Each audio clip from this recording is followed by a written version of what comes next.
Hello everyone! For today's video nga ay umattend nga tayo dito sa mass ng eskuwela ng aking anak dahil Christian po sila, sa Christian school. So kinabukasan nga ay nagkaroon kami ng activity. Matagal na rin namin 'to plinano ni Joy and sabi ko nga sa kanya mas marami, mas maganda. So may mga ilang mami nag-yes sa kanya, syempre yung mga ilang ko ring kaibigan na first time na-meet yung kaibigan ni Joy. Sobrang nag-enjoy talaga kami yung moment na 'to. Kasi ito rin yung part na yung time para sa amin makapag-relax. Kasi yung mga bata kapag nagsasama-sama naman is naglalaro talaga sila.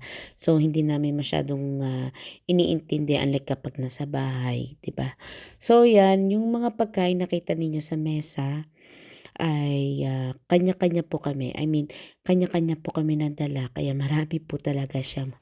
So, sa atin yung tradisyon natin, sa atin sa bansang Pilipinas ay hindi nga tayo kumakain ng karne kapag Semana Santa. Dito mga mi ay hindi nga namin ginawa. So, iba nga ang tradisyon dito. Dito hindi naman kagaya sa atin na kailangan may mga pakulo, no? Dito normal lang talaga siya, no? Na ayan, maghahunting ng mga chocolate na na egg sa mga bata, palaro, gano'n. Wala siyang bawal-bawal kumain ng ganito, ganyan. Ibang-iba talaga sa atin, 'no?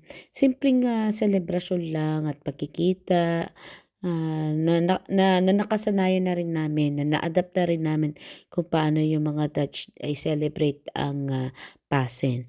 So, after nga nun siyempre relax na lang kami that time dahil tapos na rin kami kumain. So, bale snack na lang ito at nagkape na lang din naman kami dahil sobrang busog talaga kami. Kaya salamat Mami Joy.